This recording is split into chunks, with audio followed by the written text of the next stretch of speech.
Welcome back to The Explainer. So today we're going to build a fortress, but not with stone and mortar.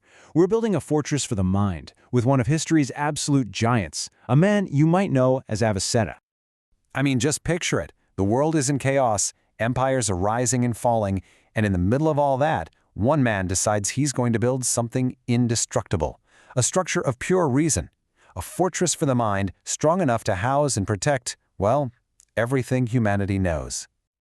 All right, so let's meet the architect of this whole thing. His name was Ibn Sina, born in 10th century Persia. And honestly, calling him just a thinker doesn't even come close. This guy was like the central processor, the CPU, for an entire civilization right at the peak of its power.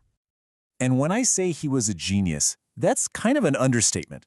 The guy's intellect was just staggering. I mean, think about it. By the time he was 18, when most of us are just figuring out what to do with our lives, he had already mastered basically all known science, everything from medicine to deep philosophy. His mind wasn't just brilliant, it was a force of nature. So what was his mission? Well, it was unbelievably ambitious, maybe even a little crazy. He looked at all the knowledge of his time, theology, science, medicine, all these different pieces, and he said, I'm going to fit them all together. He wanted to create one single, coherent system using logic that could explain, well, everything. A grand, unified theory of reality centuries before Einstein. Okay, so where do you even start with a project that massive? Well, the first wing of this mental fortress wasn't built with abstract philosophy. Nope, he started with something tangible, something messy, and honestly, something pretty chaotic: the human body. You have to understand, medicine back then was a mess. You could call it a state of informational entropy. It was just this chaotic jumble of superstition, guesswork, folk remedies, and bits and pieces of real data. There was no system, no order, it was pure chaos. So Avicenna's canon of medicine just charges right into this chaos. And it's so much more than a list of what to do if you get sick. It's like a complete operating system for medicine. He created a logical framework, he categorized diseases, he standardized how you diagnose things, and get this, he introduced ideas like quarantine to fight the spread of disease. He was literally using logic to fight biological chaos. All right, so the body is mapped. The first part of the fortress is built. Now, Avicenna turns that incredible intellect of his to the biggest question of all, the very structure of reality itself. And his goal?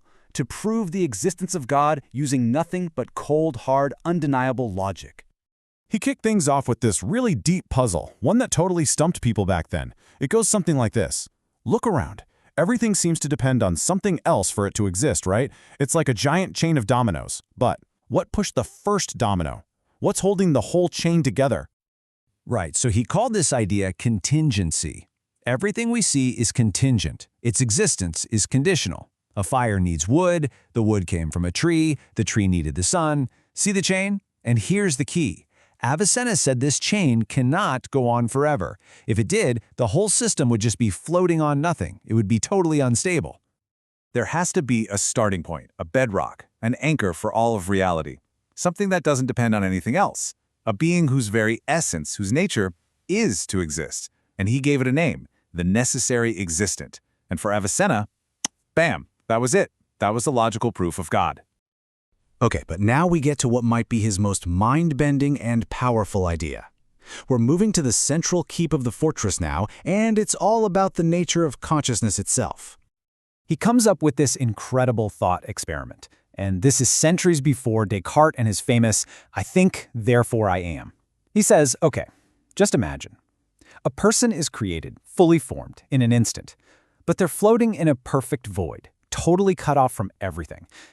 No sight, no sound, no touch. He can't even feel his own body. There's nothing, just pure awareness suspended in an empty void. So here's the big question. It sounds simple, but the answer changes everything. In that state, would this person know that they exist? Without any input from the world, does that sense of I still flicker on? And Avicenna's answer? An absolute, unequivocal yes. He says that even in that perfect emptiness, the man would still have this core, undeniable awareness of himself, of his own I. He would just know that he is. And that's the whole point of the experiment. It shows that our awareness, our consciousness, is fundamental. It's not a byproduct of our senses or our body. It's the bedrock. And think about what that means. It's a source of incredible mental strength. Because if your I, your true self, exists separately from the physical world, then even if that world crumbles, it can't touch you. So there you have it. Avicenna actually did it. He built this incredible, seemingly flawless fortress out of pure logic. A system that explained the body, the universe, and even the self. It was a total masterpiece of the human mind. But there was a problem. A huge one, actually. Within all that perfect, cold, logical structure, there was a critical flaw. This amazing fortress he built for the mind, it had a catch. See, the Fortress of Reason gives you a God that you can prove on paper, but not one you can actually have a relationship with. It gives you a necessary existent, a logical first cause, but that's a remote, abstract principle. It's not a loving present God that you can actually connect with. And this created a kind of spiritual vacuum. This flawless logic, it was like a perfect map. It showed you where everything was, but it couldn't give you the experience of being in the garden. The Persian mind had mastered the map, but it was starting to lose touch with the actual garden itself. It satisfied the head, sure, but it left the heart completely starved. This whole situation set the stage for a rebellion. But not a rebellion with armies and swords. A rebellion of the heart. And it leaves us with this really powerful question to think about. What happens when the mind's perfect fortress becomes the soul's perfect prison? What good is a system that protects you from chaos if it also locks you away from connection, from love?